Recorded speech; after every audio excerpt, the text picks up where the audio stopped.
Welcome to the post-Thanksgiving See You podcast. Tuesday, November 29th, 2022. Back in the studio after a few weeks is Ian Ferguson. Hi. I'm Pat Contry. On the show today, we're talking about lots of fun stuff in the retro gaming and modern gaming world.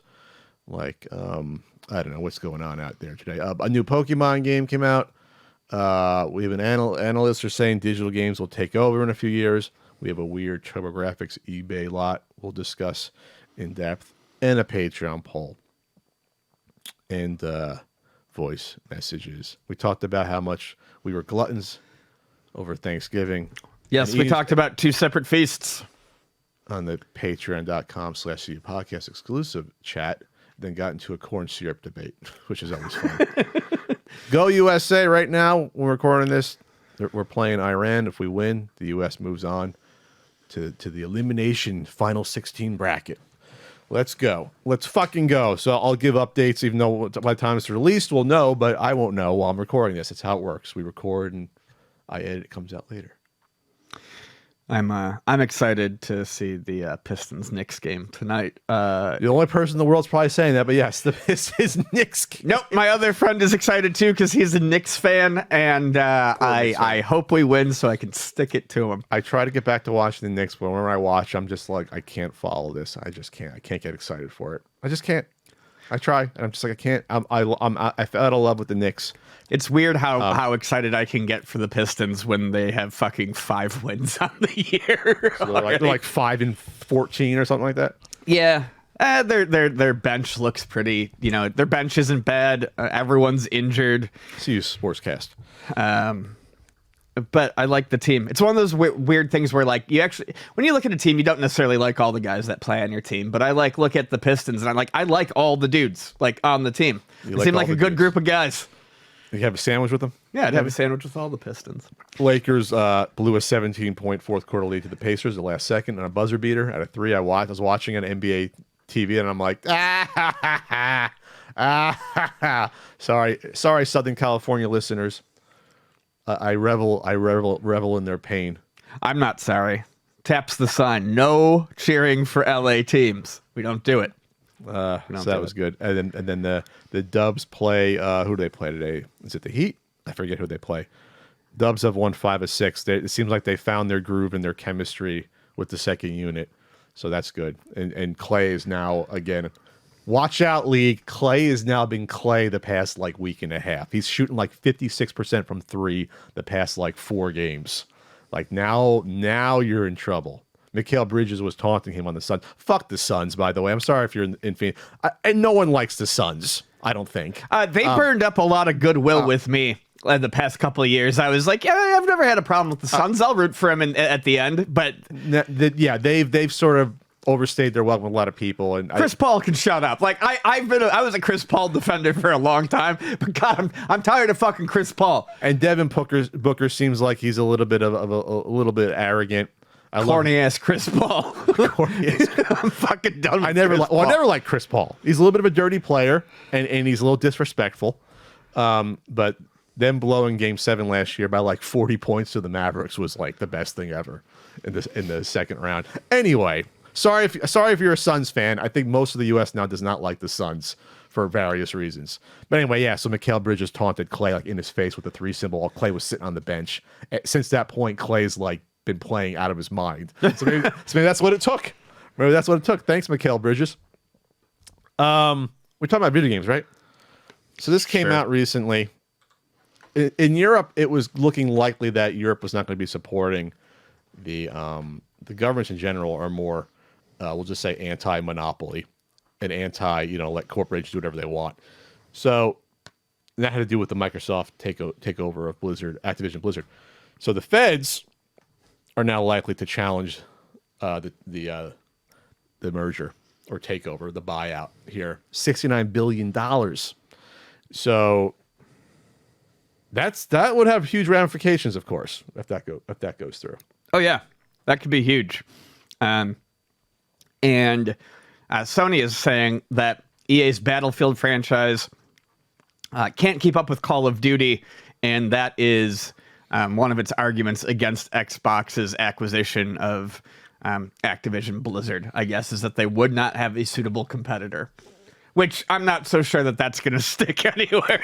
Yeah, it's like, well, our third party, Modern Warfare game series isn't as good as the other one out there. I don't know if that's anti-monopolistic. That's just saying that, we can't have both games in our console. Which I get it. It's going to be hurtful. I get it, but I don't know if that's an argument that would matter. I mean, that's what exclusive deals are for. I don't think there's anything legally wrong there. Call of Duty is not replicable, it said. Call of Duty is too entrenched for any rival, no matter how well equipped to catch up. It has been the top-selling game for almost every year in the last decade, and in the first-person shooter genre, it is overwhelmingly the top-selling game. That, to me, is just sour grapes and crybabying. That's so weird to me, because you can't say... you can't argue that... Yeah, that's you can't strange. make the argument for any other industry where Paramount can't go, hey, the MCU movies make too much money every year. We so now we get to distribute some of those. That's not how it works. What? No, make your own deals and make your own shit. That's a totally different argument than saying that this deal on its bringing all of the Activision Blizzard entities and all their minor properties and major ones is going to have an adverse effect on the industry. That's different than saying, well, boo-hoo, our game is not as good. Or the game we have isn't as good as the sales of the other. No, and things can change. It's just Battlefield's a shitty game. I mean, NBA Live used to be the top of the, basketball game genre, and now no one... I don't even know if they still... I don't think they still make NBA Live games. I think they tried to bring them back one year, and then they stopped. They stopped, really? So now you have the 2K, and that's it? Right, and I'm not saying that's good, but all I'm trying to say is, the top dog in any given genre can change pretty quickly. That's so weird how EA is not doing basketball anymore. Is that true?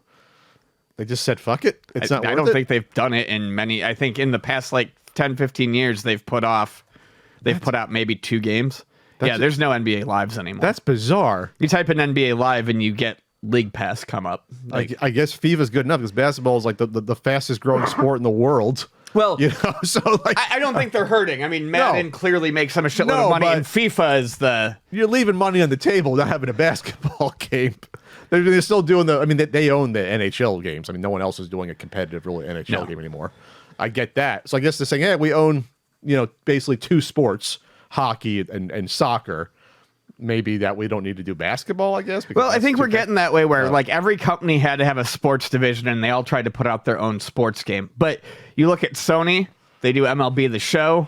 It's on other platforms. Sure. No one else is really trying to do a baseball game because people like that one.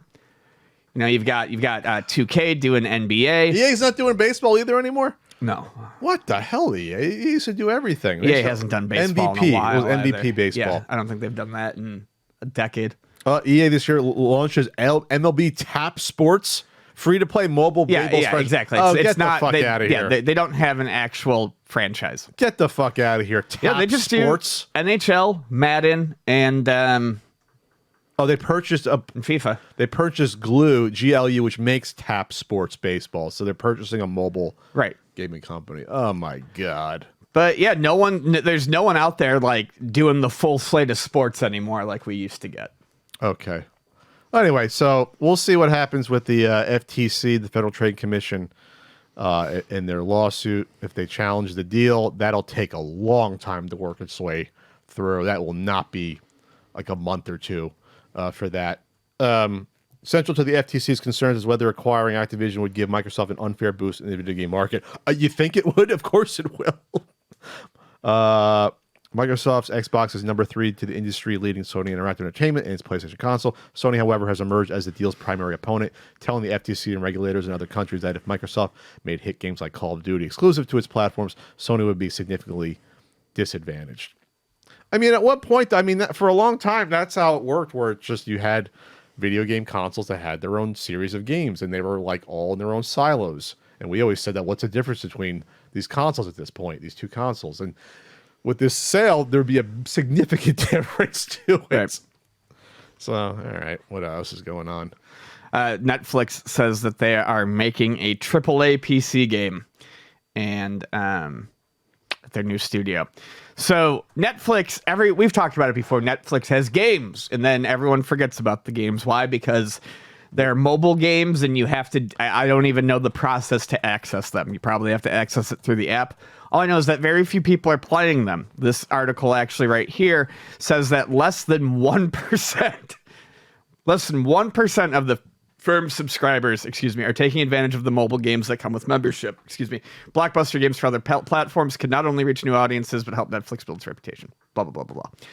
So they've already posted for a director in Los Angeles. They already have former Overwatch director Chaco Sonny is leading the LA studio, but they're looking for a new director. And what the director they want the new hire to have first and third person shooter experience and experience with live games as services stuff like Destiny.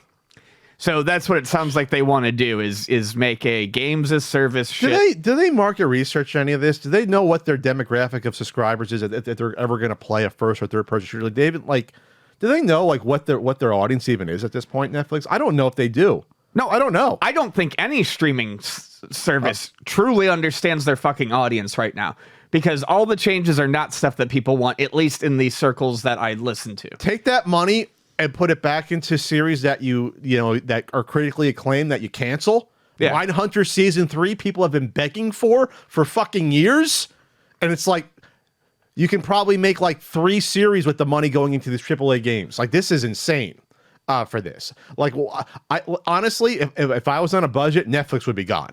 Netflix would be gone immediately. Sometimes I don't watch it once a week, even Netflix. I forget I have it. Sure, I do. And when I turn on, it's like not looking for what's the new exclusive thing coming on. It's like, oh, what's their new true crime doc? Like, that's honestly what it's become. Yeah, I'm going to probably hold out for some of their, movies that are going to be interesting. Like, yeah, I want to see like Beverly Hills Cop, Axel Foley next year on Netflix. I will watch that. But like, that's not enough for a lot of people to sustain paying whatever $14 a month for a service, waiting for stuff like that. When you cancel these series, which is one of the, main reasons people got into Netflix was for their exclusive series. And getting, it's not enough for me to see like Stranger Things. I'm not like the core demographic. I'll watch it, but that's not enough to get me to justify the purchase. At the rate at which they cancel their new series, you can't even trust like that those are going to stick around. So even if they do put out a good one, are they going to fucking see it through? Or are they just going to make Stranger Things season fucking 12? Make another Ryan Reynolds film for $300 million and no one's going to watch. You are really stuck on that Ryan Reynolds movie. You bring that up every time. It's multiple. He's done like 3 or 4 on Netflix. He had yeah. Oh, yeah, he did. That Rock movie is terrible. Have you seen it? I watched it when I was sick back in Buffalo. I fell asleep twice watching. I couldn't get through it. I don't remember anything about it. Like, literally, I couldn't tell you that movie thing happened. That movie probably cost over $200 million, and it's like, it was just a waste of money. Anyway, because people are not subscribing to Netflix to see that. Bad news if you're a GameStop customer. I mean, in general, there's bad news if you're a GameStop customer, or like the company, or used to. Reports indicating GameStop may have leaked information regarding customer information, such as addresses and credit cards, appear online. This is from Joshua Duckworth, reporting from Game Rant. There was a glitch, apparently, in GameStop's user database where shoppers were inadvertently opening up and or refreshing their information and seeing names, orders, addresses, and potentially even credit card info for other GameStop users. That's nuts. That is absolutely insane. Hey, I want to buy a controller for my nephew. And then, there's Kathy's information next data. What? That's nuts. So GameStop says this was part of a test and not genuine customer data. What? Yeah. So GameStop has responded to reports that users could view customer information that was not theirs, claiming that no breach occurred and that the data was part of a test. Potential leaks come in the wake of poor financial performance for GameStop, having lost 71% of its value. Holy shit. Lost 71% of its value. What did GameStop stock? Since when? Since the meme stock boom nearly 2 years ago. I mean, of course it did. Of course, but it's so apparently it didn't actually happen. But they're claiming that the leaked data was fake.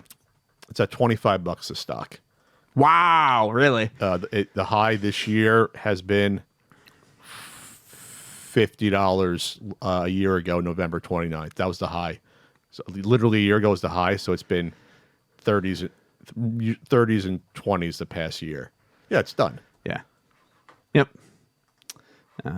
So anyway, yeah, I guess it's a test, but still it looks bad. Doesn't look great. Yeah, I'm looking at a tweet from it. Someone named Erica originally tweeted it. Erica Yasmin said, every time I refresh my account, I see other people's info and orders even address. Is this real? And of course they blocked out Yeah. the addresses and stuff, but oh wow, that's fucking weird. Okay. Well, you know where your data's always safe, Pat? I hope so, via Shopify at ultimatenintendo.com. That's right. I don't have my own servers. I use Shopify. Go to ultimatenintendo.com for all your holiday gifts. You got the enamel pins to your podcast. You got the RBI baseball stickers. You got certain NES Super Nintendo guidebooks. You have the CU podcast shirts in irregular sizes at this point. Small and mediums. If you're on the smaller size, get a CU podcast shirt for the holidays. It makes a stocking stuffer. Stocking stuffer. Do you have a dog? You can put the shirt around your dog. Yeah, if you have a small or medium sized dog, you can do that. Like a bulldog, maybe. Yeah, you can just cut off the put its paws through the front, real cute. Yeah, it'd be adorable. There you go. I'll just rebrand the product as dog shirt. Dog shirts. It'll probably sell like in a day. Yep. All that at ultimatenintendo.com. I will be on Twitch Wednesday, twitch.tv/Country Code. I'm not sure I'll be doing a well, actually tomorrow's not even December yet, technically. I'll do a Christmas stuff once we get into December. And I'm on cameo.com/PatContry. Video Game History Foundation is doing a donation drive right now. Yes, they are, and they've tweeted out, let's say, video game history together. If you're able to give this year, there's never been a better time than right now. If you give today, your donation will automatically be doubled thanks to our generous sponsors. So they have tiers of sponsors, including some of our pals that we know at like Retrobit, Digital Eclipse are on there, Double Jump Video Games. So you have sponsors that'll double for certain tier amounts, which is great. That's a great thing to do. Yeah, that's awesome. Pink Gorilla. Just Press Play. I think I know those folks. So yeah, could have done a CU podcast sponsorship. That would have been interesting. Maybe next year we'll do that. Digital Eclipse is on there. Yeah, it's great. They did extremely well last year, so hopefully they'll do just as good this year. Hopefully, got to keep the lights on. Got to pay the rent. Adam Conover from Adam Ruins Everything. Met the fellow. I want to say he's a humorous comedian. He now is Elon Musk, Mark Zuckerberg. Okay, there's the video. So it's been blowing up already. I think it's only the past few months. Has his own video channel on YouTube and Patreon. And the video is called "Elon Musk is an Idiot," and so are Zuck and SBF. SBF is the guy who's going down for Sam Bankman-Fried. For the fucking crypto exchange that's the biggest scam ever, basically, is what's been called. That's basically helping take down crypto entirely. So anyway, FTX. FTX has basically been the death knell for almost all crypto since FTX has been involved with other fucking exchanges, and another one just filed for bankruptcy the past couple of days. I forget which one. Jesus. You know the Miami Heat play in FTX Arena? Yeah, and that's supposed to be getting changed, I believe. I wonder if you pay per year, it'll run out. Right. And then the Lakers play. I read something that they were looking to change it or whatever. Lakers are in Crypto.com Arena. Yeah. That one hasn't, I think, filed for bankruptcy yet. That'll probably be the one that holds on. Anyway, so just watch the video. Not because there's a certain NES guidebook on the shelf behind Adam, but it goes into the history of Elon Musk and really talks about how, not to bring Tommy Tallarico into it, but it's the same playbook of you build up your legacy on a fucking house of cards. Yes, and a lot of it people don't look into. And so these people in power can try to change history and reshape it to fit their narrative, who they are and their legacy. And that's what Elon Musk did. Elon Musk didn't found Tesla. He didn't found PayPal. He was with a company that bought PayPal. He was actually thrown off the board after a while because he was fucking it up. And these are things that either people don't know. These are things that get thrown under the rug. And it takes people to actually look at the history of these individuals and what they actually achieved on their own. You know, what did they actually do? What did they actually do? So this is going to be that goes into him and how much that Zuckerberg has wasted trying to do the fucking metaverse. Yeah, the amount of money that he goes into him wasting, and it's insane. Yeah, I didn't know they could spend that much money trying to do the metaverse. What was it? Tens of billions of dollars? What do you invest? Like, what is the investment at that point? Are you shoveling money around and these companies are just going on vacation and biggest wet shit I've seen like in a long, long time. Coke and hookers all around. Like, how do you blow that much money on the metaverse? All the talk lately has been, Musk and Twitter, but yeah, let's not forget that Zuckerberg and the Meta thing is just, it's insane. And then let's remake the Meverse, but worse is basically what it is. Let's make a dystopian fucking Ready Player One, but worse technologically and of probably less value to people's lives somehow. And it looks like garbage when you looked at it. It looks miserable. It looks miserable. Yep. And then obviously SBF is someone that, I don't know. I just think sometimes some people just think our brains are just hardwired differently than other people, where we see things for what they are, and some people just can't see things or refuse to believe that this stuff can go bad or that it's built on fraudulent activity. I just don't understand it. Like people like the fucking Shark Tank guy, Kevin O'Leary, got in deep with this fucking FTX exchange, and he's had a ton of money. How can someone like that who built his business, and built a lot of their businesses and think are smart people get taken in by these people that turn out to be fucking hucksters? Because they get high on their own farts. They think that they know better than anyone else. And I mean, Shark Tank's an interesting show, but it does not surprise me that someone who was involved at Shark Tank would think that they know best when it comes to things like this. I guess. You put yourself in a position of power where you get to be the maker or the breaker. You start to think that you can't be wrong. Yeah, I guess you start what was it, the learning company he founded? I guess that's different than knowing about crypto, and you realize I'm smart at one thing, you're not smart at everything else. And I mean, we've talked about that with Tommy Tallarico. We've talked with, I've talked about that in so many other areas where someone who's good at one, we talked about it with that streamer who decided he wanted to be a game publisher. Like, it seems to be Dr. Disrespect to the other one. There's more than one now. That's right. Oh, yeah, there's multiple. I wasn't thinking about Dr. Disrespect. I was thinking about the guy we just talked about. Yeah, that's right. With the indie game stuff. Right. Yeah. It happens all the time, and it seems to be like the first step to downfall for a lot of people is assuming that because you could do one highly specified thing very well, that you can do all this other stuff, and you can't. Sure. And Elon's just clearly been floating from project to project. He's got the money. Yeah, Eli has been, just came from privilege, obviously, and then sounds like finagled his way here and there. You acquire a company like PayPal, you fucking get thrown off the board, and then a few years later, eBay buys PayPal, you get a ton of money, and that's how you build yourself up. It's like you get into fortunate positions, and you fake it till you make it, but you got to start on third base, a lot of these folks. I think, and that's very much it is. They start on third base. It's not that they don't make any decisions, but they're already primed to succeed. Yeah, and if they fail, it's not going to cost them. It's going to cost someone else. Sure. I think it'll be interesting to see, in 10 years where this all goes. One, to see where these people that we're talking about now, where they are. But two, I think it's going to be a lot harder for someone like a Musk or a Tallarico to get to the point that they did in the future. These are people who, came up at a time where the internet was a bit more private, before everyone was living their lives out in the open.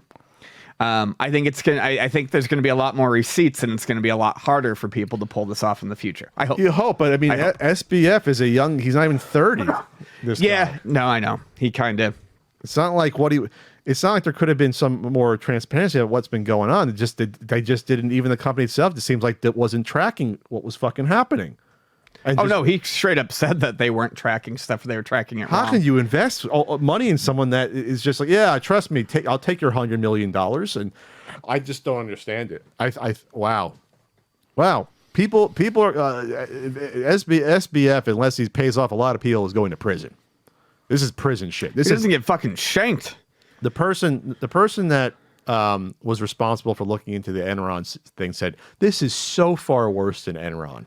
Oh, yeah. Enron at least had assets. Enron was like, they had assets. They ran shit into the ground, but they had assets. They had stuff of value. This is all cloud shit that's worthless. This is cloud shit. It's fake. It's imaginary. It's imaginary. I cannot tell you. We cannot tell you enough times that this is imaginary bullshit. Yeah. I don't know. I don't know. I hate saying. I said this literally 5 years ago on the Not So Common podcast. I said this crypto stuff is ridiculous, but some people make money. They think they can make whatever.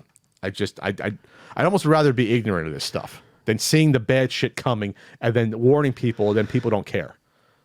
That's almost worse than not seeing the train itself and trying to warn someone, right? Versus saying, hey, the train's coming, versus like, I don't know what the fuck you're talking about. Right. There's no train. Splat. There's no train. You'd rather me not see the train coming and just hear it and turn my back. What? Did someone just get hit by a train? Oh, that's unfortunate. That's basically what it is. Oh, my God. All right, this new Pokemon game comes out. You know I'm a big Pokemon fan, Ian. Yeah, you are. I am a big Pokemon fan, but yeah, I love my Poliwhirl. Here's my review. I have played 5 minutes of it. Oh, Ian. Ian. You usually always play the Pokemon games that come out. and I want to, but Pokemon came out when we were dealing with that was a particularly rough week, dealing with some health stuff, family stuff. And honestly, I just haven't had the headspace to start like a big new game. Not to bring it up again, I swear to God, we're not paid. I've played the Atari 50th collection. That's pretty much what I've been playing when I sit down for a game, because I'm not yet at the place where I feel carefree enough to just sit down and start something like a new Pokemon, which everyone is saying is a very fun game with extreme performance issues. Yeah, bring it up. I'm going to adjust the camera while you talk. Okay. People whose opinions I respect on the franchise have talked about it, and apparently the open world stuff is a lot of fun. It's the game now. You can basically choose to go after like certain Pokemon, or you can choose to do the gyms. Basically, you have you can attack anything in any order that you want to, basically, and people are enjoying it. But like pretty much every big key release that has come out for the Switch in the past year or year and a half, you can clearly see the Switch creaking under the weight of these games. Sure. The Switch, like, it's kind of beyond a joke now. Like, we need a Switch upgrade. Uh-oh. Ian's calling it 5.5 years in. He's calling time of death. We need something. And I think Nintendo can make the transition pretty smoothly with backwards compatibility and stuff, but Nintendo Game Freak rushes stuff out. They have to. Well, they have to. They don't have to. They shouldn't. So, okay. So something like Zelda is probably not going to suffer as much. But like I said, time to upgrade the power. Are the graphics that much better, or is no? It's just. Or is it not? Or is it not optimized? Well, it's not optimized, but we look at stuff that Nintendo releases, and you can't optimize the system any further. Okay. There's issues. So, if the graphics stay the same as they've been the last few years, why, Well, I don't know. Maybe, like I said, I haven't played enough of it to really say. Maybe it can't handle the big open worlds as well as, the smaller worlds. Okay. But, we've seen even Nintendo developed and released games with these problems. Metroid Dread had frame rate issues. Okay. So, yeah, I love the system, but it really might be time to kind of look at what we're going to do next. That's sad, Ian. It's a sad day. Yeah, it's not. Just give us something that can run the games properly. That's sad, just because, NES lasted like 7 years before people got off of it. Super Nintendo lasted like 6 years. I think they could release a new system that people could consider a mid-generation upgrade. I think they can put Super Switch. Yes. Do the Super Switch. But it wouldn't just be you know what I'm saying? Like with how this is now, it wouldn't just, they didn't do the mid-system upgrade when everyone thought they were going to around the 3-year mark. Sure. So now, instead of waiting another 2 years, they could just put out, like you said, something with backwards compatibility Super Switch. That's roughly the same price. Because the technology a little bit more expensive. Because the technology is from at least 2016. Well, and people so like the advancements in the chip technology for that stuff. You could probably do it for a similar price. And as people have also pointed out, it was running on old tech. And we brought this up with the Amico too. It was running on old tech to the point where this old tech is going to get harder and more expensive for them to source. Sure. So why not use something cheaper that's more readily available? Sure. So it's almost like, well, we're doing a new run of switches, but we're going to swap out for the new chip that honestly is going to cost us the same as the old one, maybe, or cheaper. Yeah, just do the Super Switch. Have a cutout point where it's like, now you're going to buy the Super Switch going forward, but unfortunately now there's going to be a fork of the new games won't run as well. Yeah. Like we still have... Or they won't. You'd have to cut them off at some point. We still have Breath of the Wild 2 coming out. When is that coming out? Early next year? March, I believe. They pushed it back from like December, right? Yeah.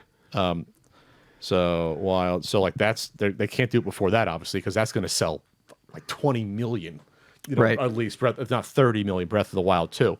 So maybe that's after that they decide, okay, now's the point where we start doing it, because it's going to be 6 years in the spring. Was it February? It came out in February, right? 2017, March, something like that. Anyway, we're almost 6 full years. Yep, which is hard to believe, right? I mean, that's nuts. That is crazy. Wow, that came out pre Castle Country, the Switch. Wow, it's the same year before it. It's a long time. There is a barber shop opening in Gloucester that wants you to play retro games. They have retro arcade games and a pool table at the barber shop. Don't play pool while getting a haircut. That seems like that's a little risky. Yeah, to do that. Get an ear taken off. They have a games area and a pool table, a retro Pac-Man and Mortal Kombat arcade machine, a dartboard, as well as a small play area for children. You look at it and it's actually kind of cute, but they have nothing in there. The space is huge. That's like a warehouse space for a barbershop. And they're doing the thing that I always kind of hate to see, but it's popular now, and I get it. They have 2 of the arcade 1-ups. They have the Pac-Man and the Mortal Kombat. Give them a pass, Ian. Yeah, it's a barbershop. It's hard to get these places everywhere. Get these machines everywhere. It's interesting though. It made me think of this is a better idea than what I'm going to discuss. A guy that I like who cuts hair in Ocean Beach opened his own place like 8 years ago. Okay. Whatever it was, right before we moved from the Newport location. And he's opened his own place, and he comes in, and we're chatting because he's obviously who I got my haircut from. And he's like, "I think I'm gonna pick up a couple PS2s for the barbershop." He's like, "It might be fun, gives the kids something to do." And I was like, "Yeah, for sure." So he picks up a couple. We move. I stop cutting my hair, and I don't see him again for a long, long time. Well, I went and got my hair cut about 2 months ago. And I was like, I don't know where I want to go. I hate trying new barbers. I'm like, I know he's still got this shop. So I went down there and he was there. And it was like, oh shit, we caught up and we were talking. And I was like, so whatever happened with the video game systems? And he was like, lasted a week. He's like, you ever try cutting a kid's hair who's doing this? That's what I was going to say. It's hard for you to stay perfectly still when you're playing games. Right. You're like, that could be dangerous. He's like, yeah, I took him and sent them off to family members who could get use out of him. He was like, that was the stupidest idea I've ever had. Especially if you're a young kid. Maybe if you're like a teenager or 25 years old, you can stay still, be like that. But you know what I mean? Yeah. Yeah, that seems tough. Absolutely impossible. That seems tough. 0-0, 35 minutes in right now. 35th minute, by the way. Oh. The game. Oh, it is. Okay, gotcha. Thought you were saying we were 35 minutes into the intro. Oh, no, we almost are. Oh, okay. Actually, at the same time. We started right when the game started. We'll accelerate. I just wanted to bring this up. I'm not going to bring up her name, but this went around. I mean, it's public on Twitter. You could if you want. Sure, but other people have blurred. I mean, whatever. We don't need to invite the attention to her. Sure. But this tweet from her says, I'm still thinking about this insane video and its coverage of the 2009 Brazil customs debacle.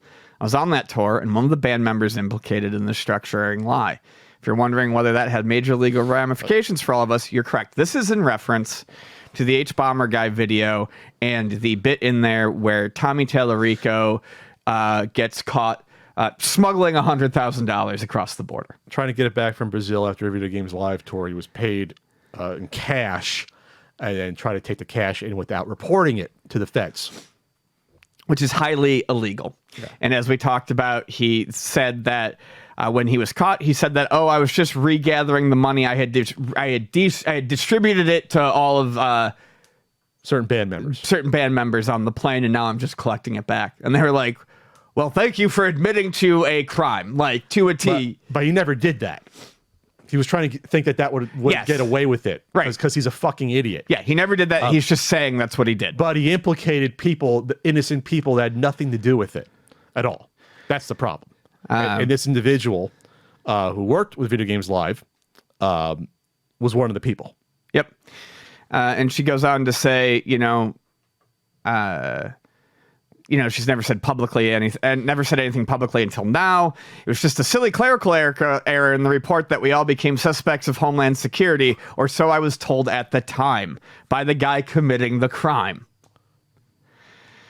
Generally try to keep personal issues off the internet. Never saw those court documents until the H-Bomber Guy video last week, and they tell a very different story than the one I was given in 2009. So okay. Tommy says there's a clerical error back in the day, doesn't explain to them the true gravity of the situation. So it sounds like Tommy gets in trouble. Then it sounds like the individual's either got a letter in the mail or contacted by the feds, and they probably... this person might call it Tommy, was like, hey, what's going on? Yeah, I'm a suspect of Homeland Security, and he's like, it's a clerical error. When Tommy didn't say, hey, I implicated you in a crime, right. in a federal crime. Exactly. Because he's a fucking scumbag. She says she had always had suspicions that something was missing from the story, and I learned bits over the years that removed some of the wool from my eyes, but I did not expect the revelation to be that he knowingly, blatantly lied about all of us, risking our futures to save his own skin. And the reason I bring this up is because I'm tired of people acting like Tommy is a good guy who's just made some mistakes. He was really passionate about the project and got in over his head. I'm tired of people coming up to me at a convention and being like, Tommy's a good guy and you guys need to forgive him. No, we fucking don't. Tommy is a huge, massive piece of fucking shit. He's always been a massive piece of fucking shit. He's never cared about you or anyone else that he's convinced cares about. He doesn't care about any of you. And he will fucking throw you under the bus in an instant to save his own ass. He's garbage. He's a fucking sewer of a person. Done. And that's before the Amico stuff even. Obviously the Amico amplified it and was his downfall, as I knew it would be. We knew it would be his downfall, because you can't, once the behavior gets seen by a much bigger audience, like we said about the E3 video last year, now you can't hide. Now people are going to look into this. He threw young, new members of his traveling band under the bus because he's a greedy fucking piece of shit. And stop fucking defending him. Yeah. Stop soft pedaling him, saying that, he just had these ideas, we wanted to see them through, or the Amico was going to be good for the video game industry. It's like, no, it was first of all, it never was going to be. But second of all, you have to look at the motivations behind the person behind it. And it's never altruism. Nothing altruistic about Tommy Tallarico. No, it's all about fucking sledge. It's all about keeping him in the picture and in the conversation, because he needs the air. There's a soundtrack Kickstarter controversy we never talked about. That there was a Reddit thread about it, I believe, where he threw the composer under the bus. The composer was battling back against him. That happened about, I think, 5 years ago. There's a lot of bad shit following this individual for a long time. And like we said last week, I would hope it wouldn't take a video being seen by 1 million people to do it. Right. Maybe that's what it takes. But you have to stop covering or ignoring bad behavior from bad individuals, because bad things can happen to innocent people when that happens, as we've seen. And to all the people, obviously the apologists and or cultists that said, well, he's my friend, I don't care what a video says. I don't know what to say to you anymore. I don't want to make fun of you. I think your brain is wired incorrectly. That's the nicest way I could say it. If you can't see these things for what they are, you are brainwashed. And that's it. And I'm not even trying to be derogatory. You are literally brainwashed to the point where you cannot see reality anymore. You just can't see it. You cannot be a rational individual anymore. And that's sad, but it is what it is. You know, it is what it is. Tommy's not your friend.